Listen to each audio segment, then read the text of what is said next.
Wired.com presents The Geek's Guide to the Galaxy.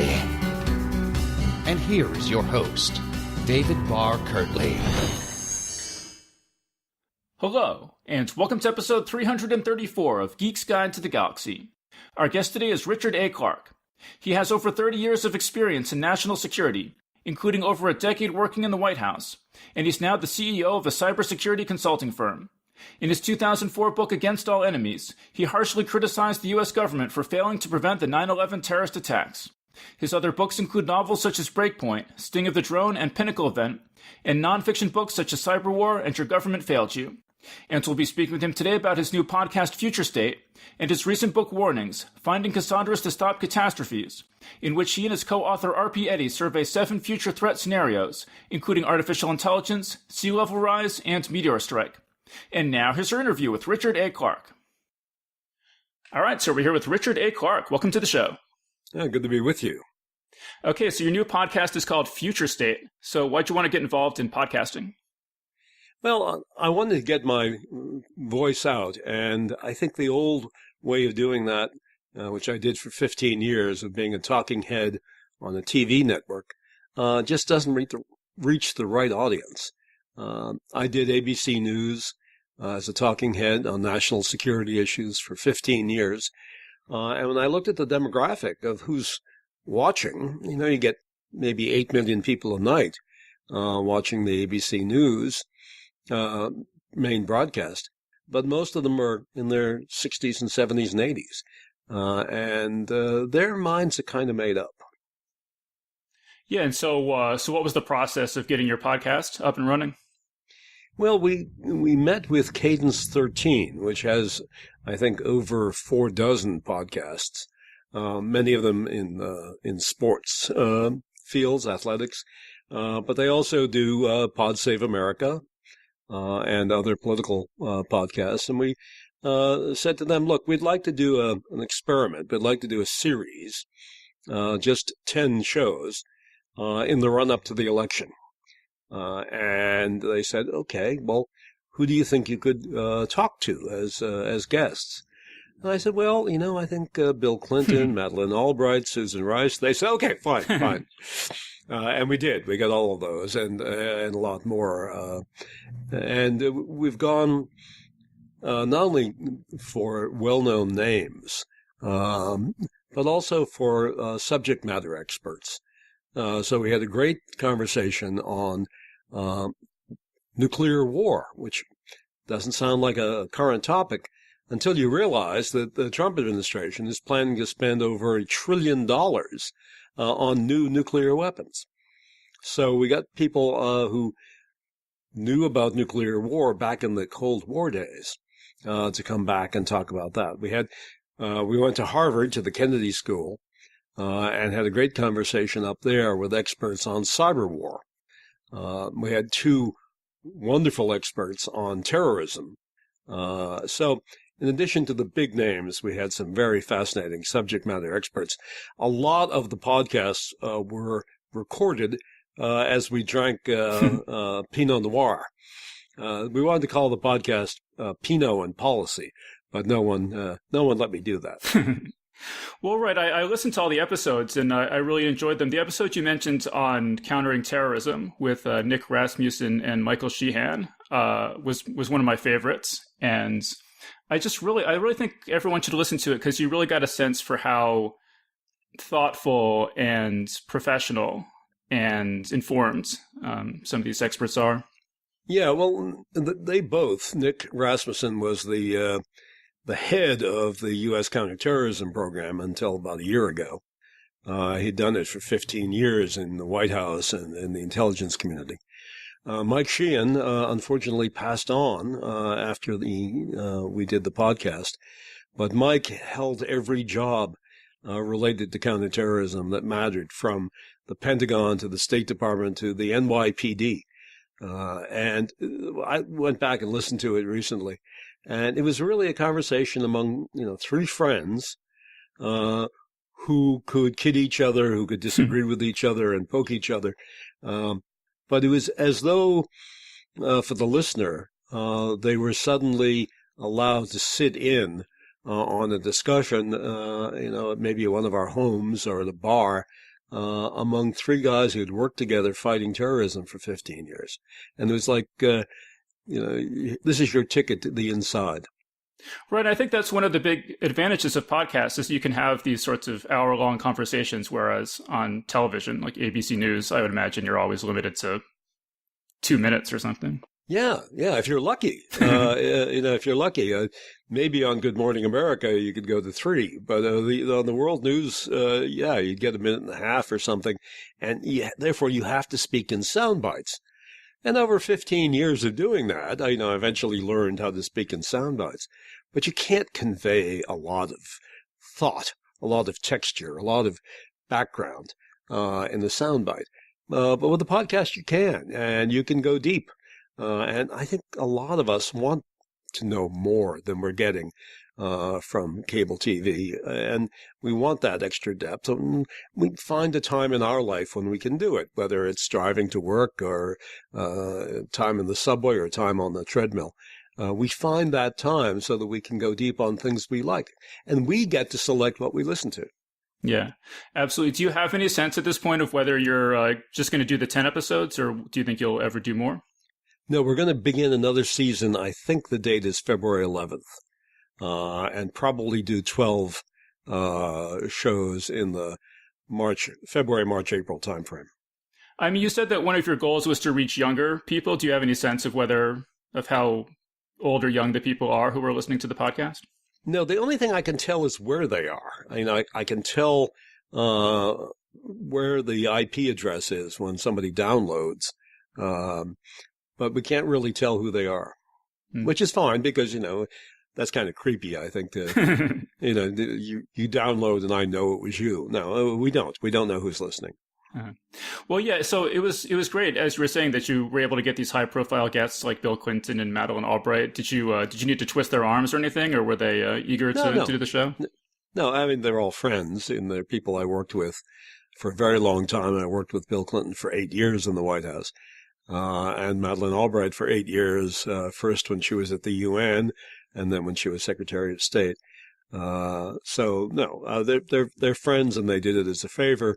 But they enjoyed it. Every single one of them really enjoyed it. I was curious, Bill Clinton had a sort of a thriller novel that came out recently that he wrote with James Patterson. I was just curious if you read that or followed that at all. Well, if you look in the back under acknowledgments, you'll find my name. Because neither James Patterson nor President Clinton are really experts on IT and cyber, and that's a big element in the book, in the novel. So they called me and said, "Can we brainstorm with you? We've got this plot." And I said, "Okay, what's the plot?" And the president said, "Well, to begin with, the president goes missing." And I said, "Oh, come on." I mean, when you were president, you could never have gone missing for a moment, for a nanosecond. He said, "Yeah, well, it's fiction." But then he bounced this idea off, and it involved a hacker gang. And he said, what could a hacker gang do that would really threaten the economy? And I said, well, all right, I got a few ideas. And he took them. So blame me if you don't find that credible. So Chris, could you just talk about why you selected the title Future State? I mean, would you say that you have a particular interest in the future as opposed to the present? Yeah, I mean, the hope was, and I'm not sure we did it in the first season. We'll probably do a better job of it in the second season. The hope was to raise issues that address the next decade or the next 20 years or so, and begin to discuss in depth, some of the things that will affect us. The $1 trillion is on nuclear weapons is something that Trump wants to spend out over the next 10 years. And that's just, folly. The cyber war, sure, it's a present condition, but we talked about what's going to happen in the next decade, as artificial intelligence and machine learning and quantum computing, and the Internet of Things all explode on the scene over the next decade. So we're trying to be future focused and say, what can we do now on all of these issues to affect how things evolve over the next decade or two? Right. And I mean, obviously, this show, since it's a show for science fiction fans, we talk about the future a lot. And one of the reasons I was excited to talk to you is that your assistant, Tyler, said that you're a science fiction fan. Could you talk about what some of your favorite science fiction is? Well, I began in the 1950s as a kid. I went to the library and I found it was the age of Sputnik, and so we were all into space. And our teachers were all teaching us about space as a way to interest us in science and math. And I went to the library and into the science fiction section, and I found there was a guy who had written several books with my last name, Clarke with an E. And so I got a couple of them, Arthur C. Clarke, and I became addicted. I read everything that Arthur C. Clarke published, beginning with The City and the Stars, Fall of Moondust, Rendezvous with Rama. The thing about Clarke was he was interested in the technology. So it wasn't science fantasy, and it wasn't kind of plot development just that happened to be in the future. He was interested in explaining how things would work. And if you go back into I think it was early 1950s or late 1940s, he wrote a paper outlining a concept for putting communication satellites in orbit around Earth. And he's one of the first people who ever suggested that. And he went into the details of how it would work. So he was really, a tech guy, as well as a writer of fiction. And when he talked about life on the moon, in the Fall of Moondust, he went into a fair amount of detail about the problems that you would face in doing that. I mean, do you think that had any impact on the trajectory of your career involving the technology and IT and stuff like that? Yeah, I mean, basically, throughout my career, I've been the guy who understood the national security-related technology and explained it to the policymakers. I also eventually became a policymaker, but I was that sort of C-3PO unit, that could translate from the technical stuff to the policymakers, because policymakers in Washington, in the Defense Department and the State Department, and the White House, where I worked, they tend to be lawyers. And lawyers tend to be lawyers because they can't do math. And if they had higher SAT scores on the quantitative, they wouldn't have gone to law school. I'm serious. And so when you bring them an issue like nuclear arms control and all the complicated technology around that, or biological arms control, chemical arms control, all of which I did, they just freeze up. They don't understand it. And when you talk to them about, okay, this is how we're going to do the verification of these arms control deals, let me talk to you about the orbital mechanics of our reconnaissance satellites, they just freak out. They can't deal with it. Cyber is worse. They run from the room when you talk about cybersecurity because they just know they're not going to get it. So were you sort of the lone science fiction guy in a lot of these conversations, or did you have any sort of fellow science fiction fans in government that you met? Oh, yeah, very much. The guy who worked with me for 30 years in government and eventually ended up running the Homeland Security Department, Rand Beers.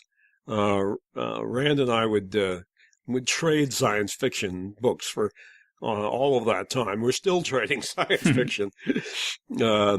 He gets more opportunity now than I do to read it. So, there's a small community of dyed-in-the-wool science fiction fans. So when you were trading books, like what sorts of books were you trading? He turned me on to the Dune books. And I hated him for it because I then ended up having to read all of them. And once you get hooked on a series like that, if the series has already been published, you just have to go through them one after another, and you can't do anything else until you've done them all. So the Dune books were fun. The Dune movie, of course, was horrendous.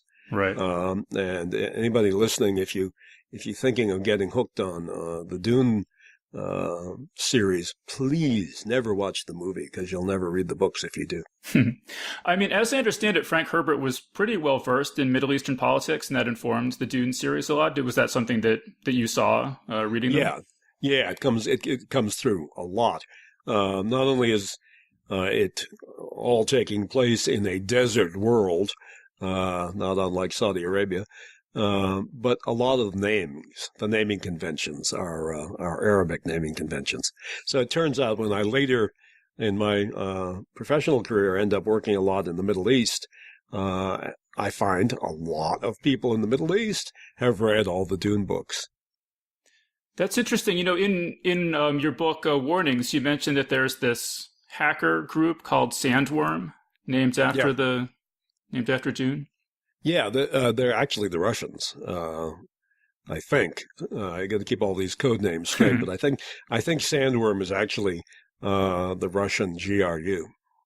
So is that a code name that we've given them, or is that a code name they've taken for themselves? In that case, I think it's their own. What happens with these code names is that usually an American IT security company will notice an activity, and they won't be sure that it's North Korean intelligence or Iranian intelligence, and so they'll give them a name. And the naming conventions are some companies go for numbers. So they'll name a group Advanced Persistent Threat Group 28, APT 28. And that same group will be called Magic Kitten by another, American company. And then occasionally the group itself, even though they're branches of the army or branches of the intelligence force of a country, they'll use a name to describe themselves. Magic Kitten, it turns out, is a name some American company gave to Iranian intelligence. So when you name somebody Magic Kitten, they sound sort of soft and nice and cuddly. And I think that's unfortunate because, they're not. they're Iranian intelligence. They go around killing people. Or calling the GRU Fancy Bear makes them sound kind of cute. And they're thugs who go around killing people. The Lazarus Group is a name that somebody gave to North Korean intelligence hacking team. So I wish people wouldn't do that. I wish we'd just call them who they are. I just think it's interesting that there are science fiction fans on both sides of all of these conflicts, and I don't know if you probably never get to talk about science fiction with Russian hackers or something, but that might be an interesting conversation. I don't knowingly talk to Russian hackers. You never know who they are these days.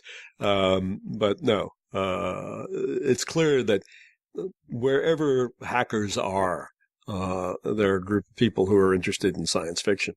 Yeah. I've heard that Newt Gingrich is a big science fiction fan. I don't know if you've ever interacted with him at all. I have, unfortunately. But no, I did not. I did not know that. It's not surprising. He's interested in tech in general, so that makes sense. Yeah, he wrote this book that was a blueprint for the future that he co-wrote with David Drake, who's a sort of hard science fiction author. So, let's see. So I thought it was interesting also in Warnings, speaking of science fiction, because you talk about how a lot of these topics, these future-oriented topics like meteors or killer robots, that people don't take them maybe as seriously as they should because they associate them with blockbuster movies and sort of Hollywood silliness. Yeah. There's a very interesting trend line on several of these subjects that we talked about in the book Warnings, where a professional, a scientist will say, "Oh, there's a phenomenon here we have to worry about, like asteroids hitting the Earth," and they'll write about it in academic journals. Somehow, it will make it through to fiction writers. And those fiction writers will whip up a script for Hollywood. Hollywood will then make a movie about it. And that's the first time most people hear about the subject. Killer robots, asteroids hitting the Earth, and giant plagues wiping everybody out. And because most people then learn about this thing, this phenomenon, from a movie, which is obviously over the top and science fiction-y, then no one takes it seriously. And this is a real problem that we've had with asteroid impact. There's a serious issue with asteroid impact. There's a high probability of asteroid impact on the Earth. It's happened many times in the past. And, maybe now I think we can say that there's not going to be a big asteroid, like a dinosaur killer asteroid, hit the Earth in the next 200 years. We can say that with above 90% confidence, because finally we've done the mapping. But to say that about the smaller ones that could wipe out a whole city, we can't, because our knowledge base for that size impact is pretty bad. And if we suddenly saw one of these things, we might see it 10 years in advance, but we might see it 2 days in advance. And that's happened in the past, where large pieces of rock appeared and got picked up, and we had like 2 days warning. One of those hit in Sudan a couple of years ago, south of Khartoum. It hit in the desert. But we had 2 days warning on that. And if it had hit a city, it would have wiped out the city. It was big enough. We saw that one that hit in Siberia a few years ago. And what we talked about in Mornings is we do not have a plan for dealing with that. Only recently has NASA created the Office of Planetary Defense and begun to talk to the Air Force and to FEMA about what we would do if we saw a city-sized killer asteroid headed toward the Earth. We really don't have a magic wand. We don't have a rocket that we can fire up, a missile that we can fire up right now, and certainly not on 48 hours alert, but not even on 6 months alert. We don't have the capability of doing anything about it. I mean, the expert in the book, I think, doesn't he say that your odds of getting killed by an asteroid are actually higher than your odds of getting killed by a tornado, whereas people take tornadoes seriously and don't take asteroids seriously for some reason? Yeah, I don't remember that quote, but the odds of a large asteroid, large enough to kill people, hitting the Earth are really high. Now, most of the Earth is water. And the part that's not water, most of it is empty or close to empty. Very little of the Earth is covered by cities, but you can't rule it out. I mean, is there anything that science fiction writers you think could do about this problem of, if you write about future scenarios in a science fiction context, it makes them seem less real somehow? I don't think it's the science fiction writers' fault. I think it's Hollywood's fault. I think Hollywood takes things that are reasonable books, and books that spend a fair amount of time talking about the science or the engineering, and then they kind of throw them over the top when they make the movie. I thought, frankly, Ready Player One, the book was pretty realistic to me. And then I saw the movie and I thought, that's not going to strike anybody as realistic. Yeah. So, I mean, better movies, I think. Like, you think if the Hollywood movies were not over the top, you think that would mobilize? And some of them, Gravity wasn't over the top. Some of them aren't. Some of them are pretty damn good. Even if you go back to, one of the great classics, 2001, The Space Odyssey, that wasn't over the top at all until the last 5 minutes. But it spent a lot of time showing what a space station would look like and what it would be like on a shuttle going up to a space station. Now, unfortunately, 2001 has come and gone, and we don't have that kind of technology. But that was a realistic movie. There have been a number of them.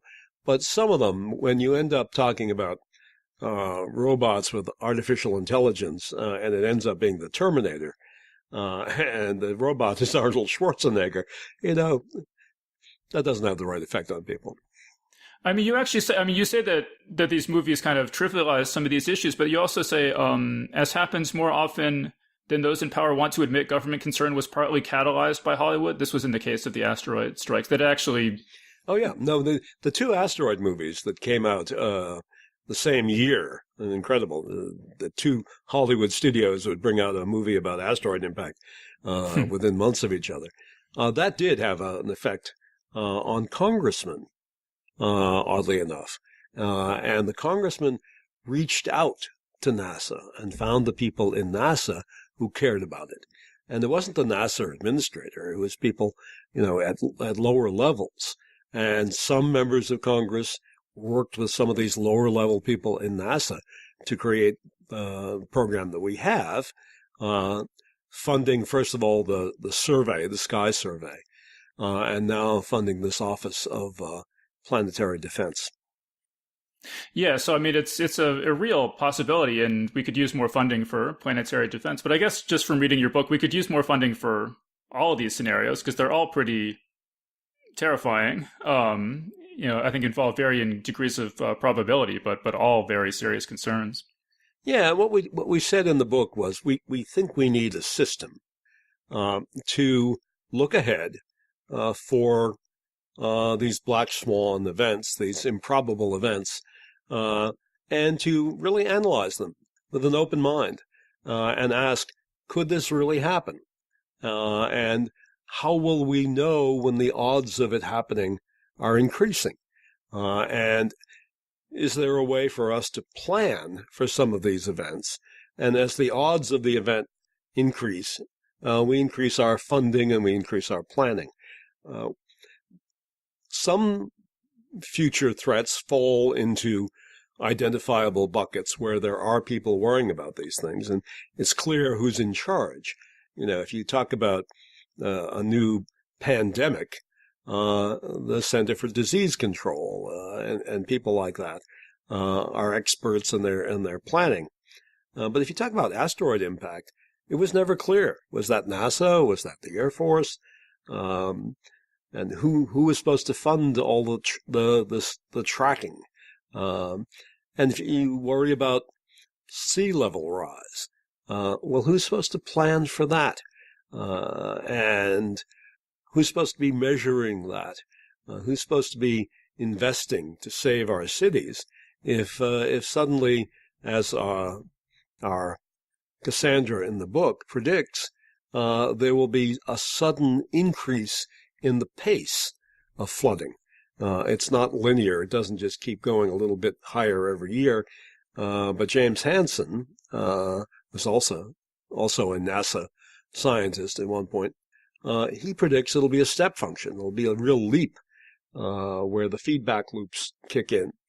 And there's a lot we have to do, if that's true, to save coastal cities.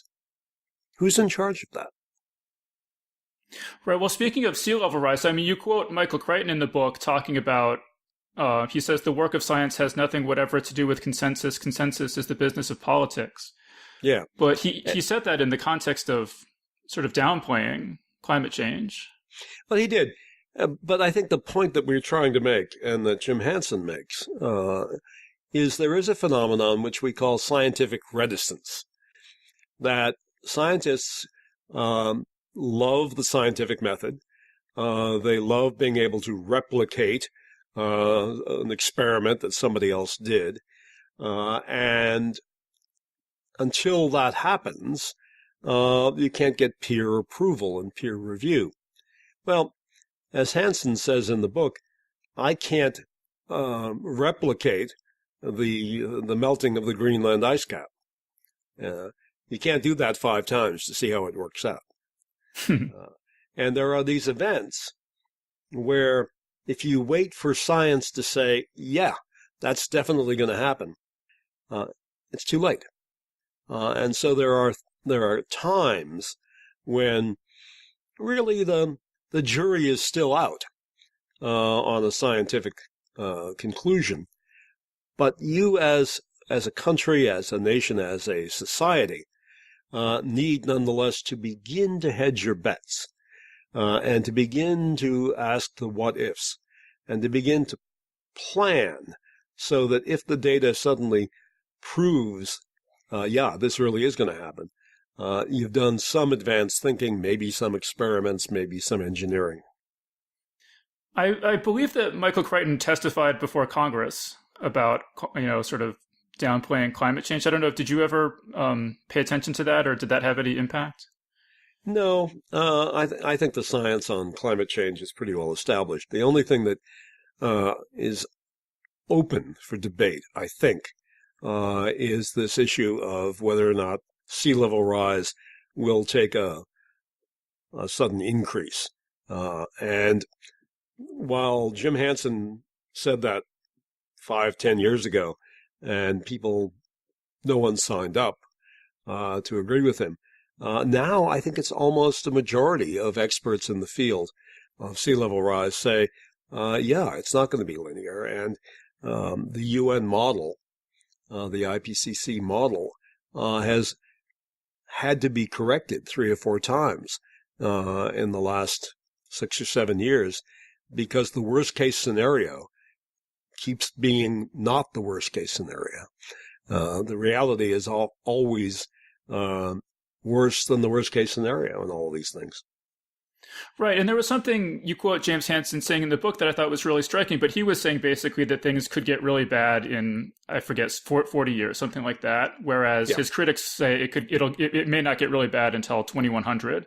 Yeah. And he was saying, is even if it doesn't get really bad until 2100, that's just as real for the people living in 2100. Why is this such a, why are we discounting this concern? The mainstream analysis of NOAA, the U.S. government organization, NOAA, the mainstream analysis that they have for 2100 is 86 inches. That's pretty devastating. And that's the mainstream analysis, and the variance, the variable cases are much worse. And there are people, a lot of people, probably living today, our children, who will be around in 2100. Right. And that's one of the reasons I think science fiction is so important, because I feel like so many people, they can't, concretize, or they can't grasp the fact that 2100 is a real thing. It's not, they treat it like it's like, oh, that's 100 years in the future is like Narnia at some fantasy land or something. But, many more people probably than are alive today are going to be alive in 2100. And what we do now is going to have a huge impact on the quality of their lives. Yeah, well, we have a very sort of self-centered focus on time. I'm writing a chapter now for my next book. I'm writing a chapter on quantum computing. And I'm writing it for a general audience. And trying to explain quantum physics to a general audience is really, really tough. Having to explain it to myself was really, really tough. And so I began the chapter by saying, think about my grandfather. My grandfather, because I've got an odd family history, my grandfather was born in 1865.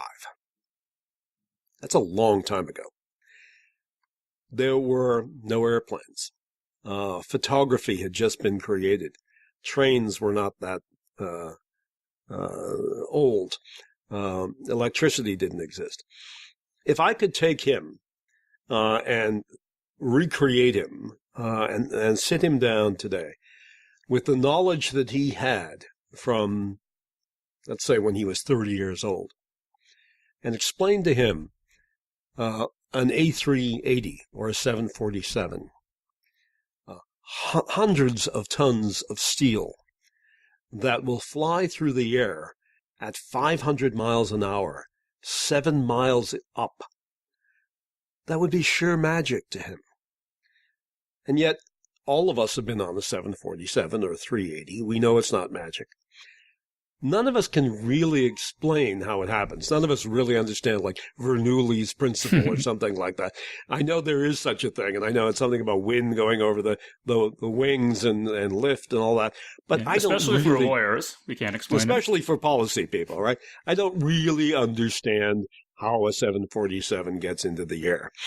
But I know it does. And so for quantum computing, I try to say to the readers of this new book, I'm going to try to tell you how it works. You're not really going to understand it, no matter how hard I try. So just go with it, Go with it like you're going to go with the 747. And your grandchildren will think about quantum computing the way you think about a 747. It's a crazy, outlandish idea to my grandfather. To me, it's quite normal. Our grandchildren will look at quantum computers as everyday things, and entanglement and all that stuff we don't understand. They won't understand it either. But they'll accept it, and then they'll use it, and then they'll incorporate it, and it will change the nature of our society. I don't know if do you know Douglas Adams has a great quote on this. I don't know if you know it. He says, anything that was invented before I was born is a natural part of the world and has always been there. Anything that was invented before I was 30 is useful and wonderful, and anything invented after I'm 30 is like wrong and more trouble than it's worth. Well, a lot of it seems like magic to people, particularly to people. The older people look at new technology and say, I don't understand how that works.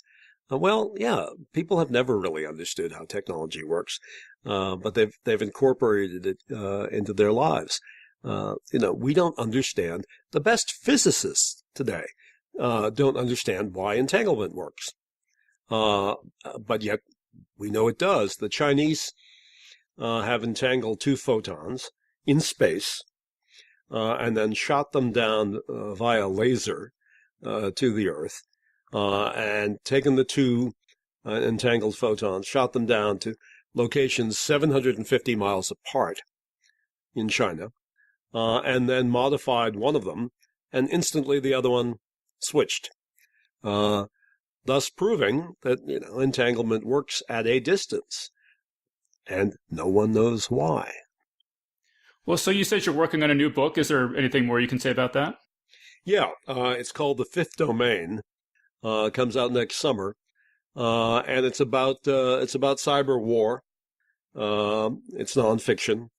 The reason it's called The Fifth Domain is that the Pentagon tries to militarize everything it sees, and so they talk about domains. The domains had been land, sea, air, and then space, meaning outer space. They've now picked up this piece of jargon calling cyberspace the fifth domain. And when they see something, they want to dominate it. So the Pentagon's new mantra is, we are going to dominate the fifth domain. And what we're saying, Rob Kanaki is my co-author, as he was on the book Cyber War 10 years ago. What we're saying is, maybe, guys, we want to try to achieve cyber peace, not cyber war, and how can we lower the temperature in cyberspace?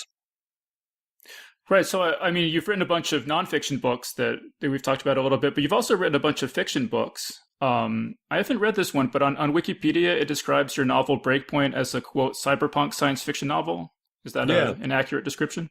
I think so. It was going to be called, my working title for it was Revolt of the Luddites.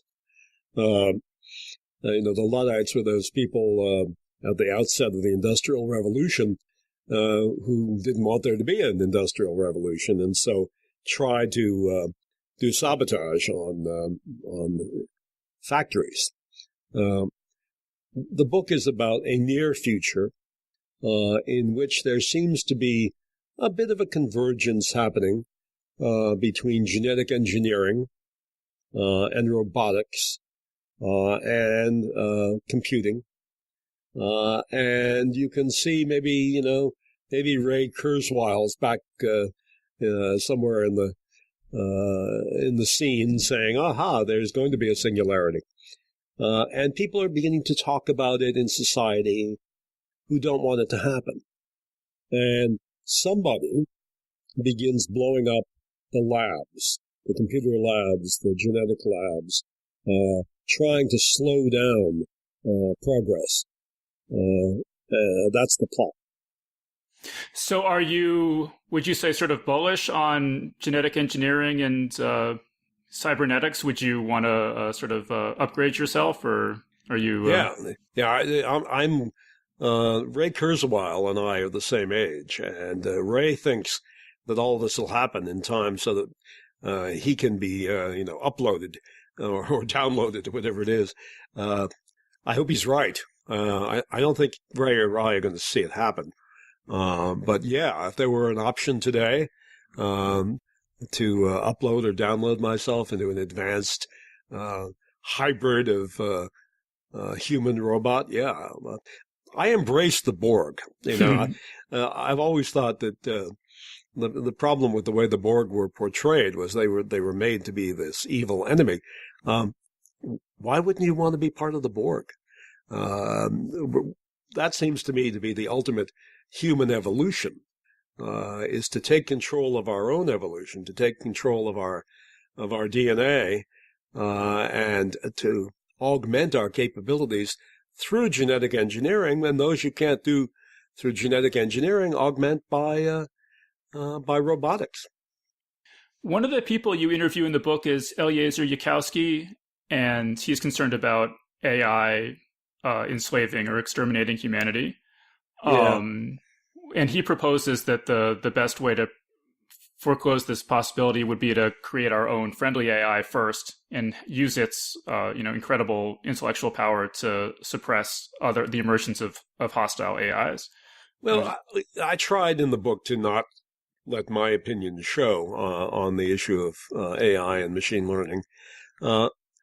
My opinion is we have nothing to worry about. That machine learning and AI are so far away today from having the kind of capabilities that could be a threat, that we have better things to worry about. And in the end of the day, we will always control AI and ML. And if suddenly we get like the Google bot that turned out to be racist, the chat bot, we can do what Google did. We unplug it. I don't think we're ever going to be in the situation where the AI or the ML, will, if it malfunctions or if it begins acting up, where we can't get rid of it. I don't worry about it. Yeah, I tend to agree with that. And I also feel like just this idea that the AI will spring into existence and then 45 minutes later will have conquered Earth. It seems like before we got to that stage, some less sophisticated version of that would have been put to use by malicious human actors to do something really terrible, at which case the danger would become clear to everyone. Yeah, and we will make progress putting checks and balances into the technology. Already people are saying, well, it's nice that machine learning gave us this answer, but we'd like to know, and the answer appears to be right, but we'd like to know how it got there, and what it considered, and how did it weight things. And right now, you can't really figure that out. But people are saying, okay, let's modify machine learning so that it's transparent, and so that we can do an audit and figure out what were the weightings, what were the decision algorithms it wrote for itself. I think that's probably relatively easy to do.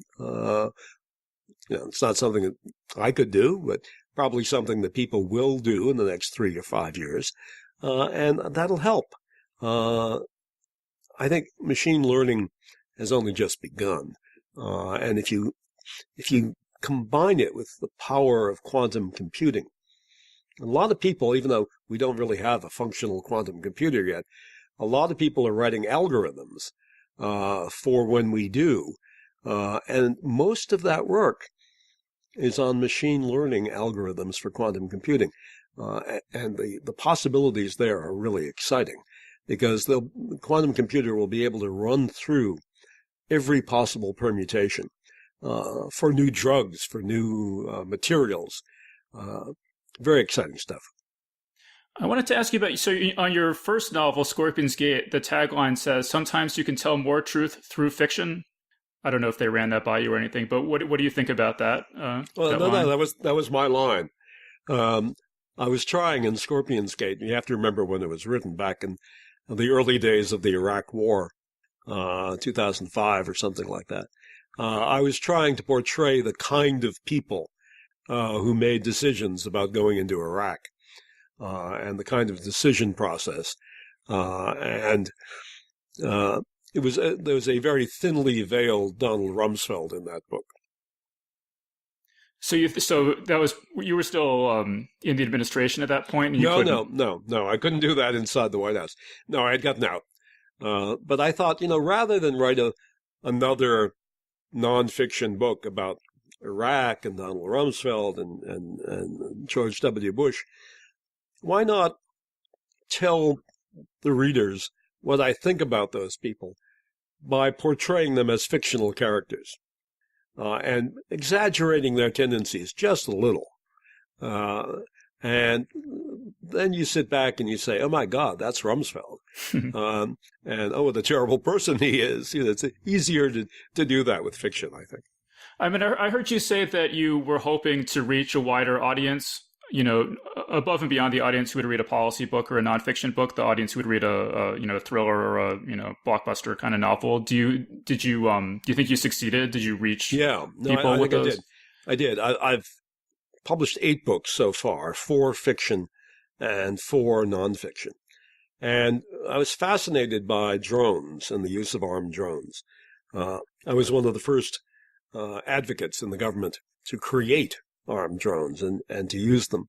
And so I feel some, not guilt, I don't feel guilt, but some relationship to the fact that we have this phenomenon today. And I thought, I could write a nonfiction book about drones. I have a lot to say, but no one's going to pick that up. Whereas if I write a novel, a thriller, where one of the characters is, the drone, and the drone pilots, people might read it. And it'll be a different group of people who will read it than ever would have picked up the nonfiction book. And that happened. And I was able to say all the policy wonky things I wanted to say about armed drones in the novel. And as I went around to bookstores, doing events at bookstores and book talks and signing books, half the people I talked to thought I was opposed to the use of armed drones, and half the people thought I was in favor of it. And I thought, wow, I succeeded. I did exactly what I wanted to do. I showed both sides of an issue. And I showed both sides of an issue through a novel with, I think, compelling characters. I saw in a video you're at Politics and the bookstore Politics and Prose in Washington, D.C., and you say that you told your publisher this is the only bookstore that you want to appear at now. Yeah, when I first started writing, my publishers always wanted me to fly around the country and go to a bookstore. Well, I mean, let's say you fly into Denver and you go to the Tattered Cover in Denver. It's a great bookstore. If it's a really good night, you might get 300 people to come to a book talk there. And of that 300 people, you might get 10% of them to buy your book. So you've flown to Denver, and you've sold 30 books that way. It's kind of not worth your time. Whereas if you go on podcasts, if you go on FM radio, particularly NPR stations, you're more likely to hit thousands or tens of thousands of people, and they are readers, just like the people who come to bookstores. I think it's a much better way to use your time to promote your novels and your nonfiction books by podcasts and radio. Yeah, I completely agree with that. I mean, I was watching TV one time, and I was just randomly was watching this thing with Katy Perry, where she was about to go out on stage in front of this huge auditorium, and she says there's 14,000 people out there or something, and I was kind of like, oh wow, actually more people download my podcast than that. So Yeah. if they were all to come to one place, it wouldn't be like a bookstore appearance; it would be like a big, stadium seating kind of thing.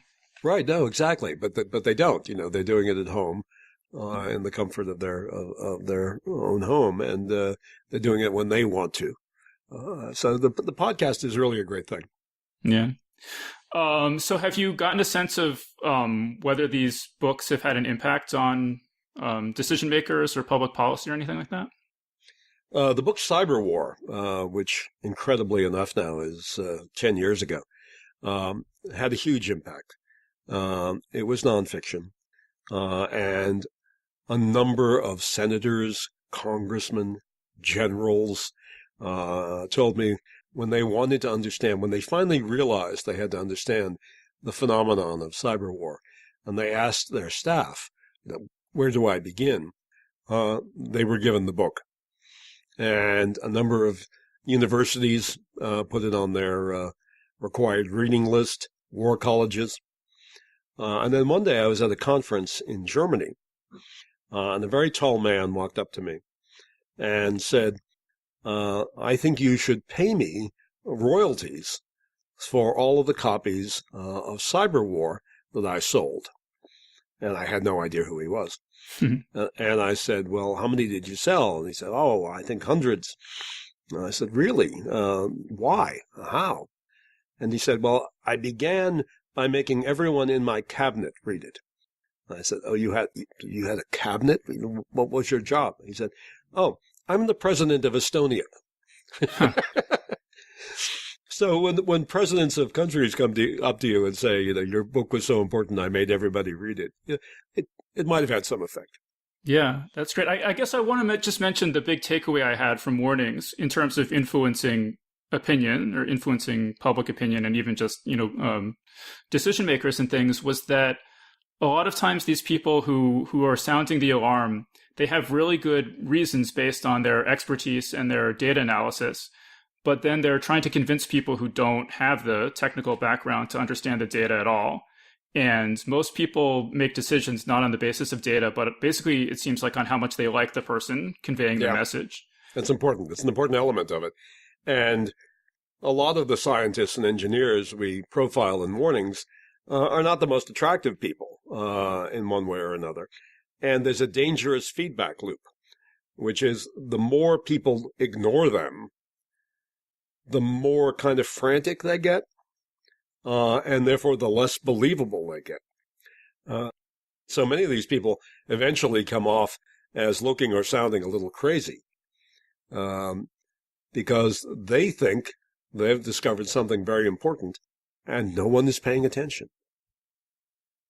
Right, but it's I think just the first step in persuading anyone of anything, it seems, is first you have to earn their respect or affection or something, and then you can try to persuade them using facts and science. Unfortunately, that's the way it seems to work.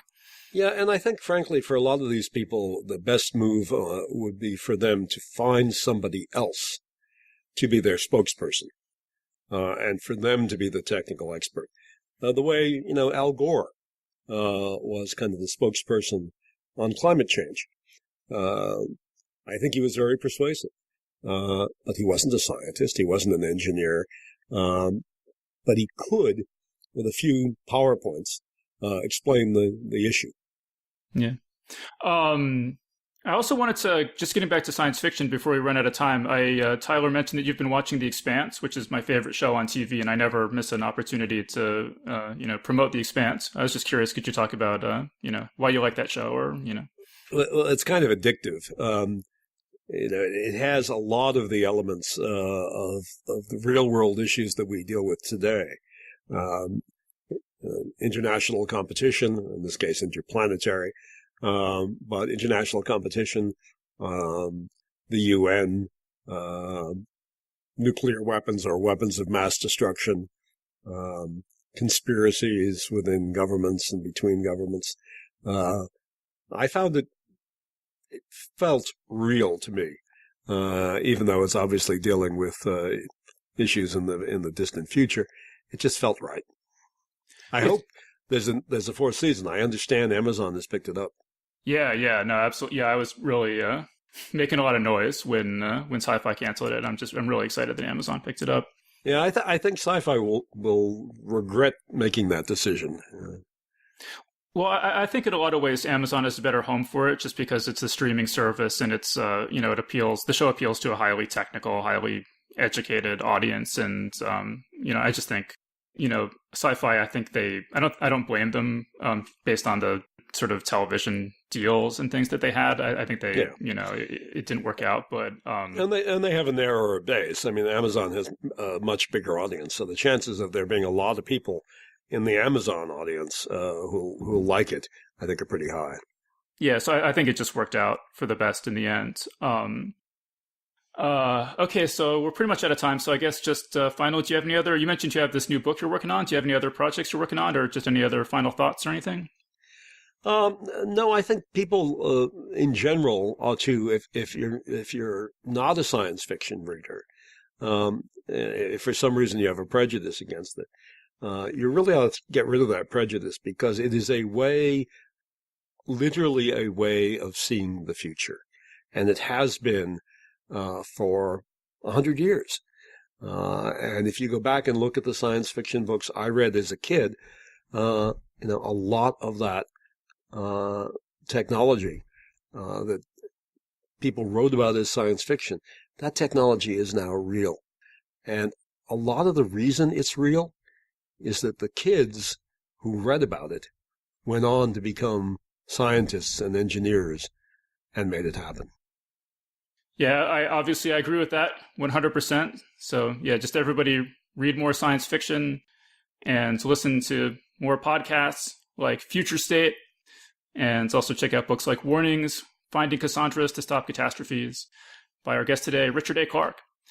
And so Richard, thank you so much for joining us. Thank you. It was a great conversation. And that was our interview. So big thanks again to Richard A. Clarke for joining us on the show. And remember that Geek's Guide to the Galaxy is made possible thanks to support from listeners like you. So if you enjoy the show and want it to continue, please sign up to give us $1 or $2 per episode over at patreon.com/geeks. And if you'd rather make a one-time contribution, you can do that via check or PayPal over at geeksguideshow.com/crowdfunding. And so I want to give a special thank you to Patrick Barry, who just made a one-time contribution to the show via PayPal. So big thanks again to everyone who's contributed. We really appreciate it. All right, so that was our show. So thanks everyone for listening, and we'll see you next time. The Geek's Guide to the Galaxy is a production of Wired.com. For more information about the show, visit geeksguideshow.com. To learn more about your host, visit davidbarrkirtley.com. Music and voiceover produced by yours truly, Jack Kincaid. If you enjoyed this program, tell your friends. If you didn't enjoy it, tell no one. Thank you for listening.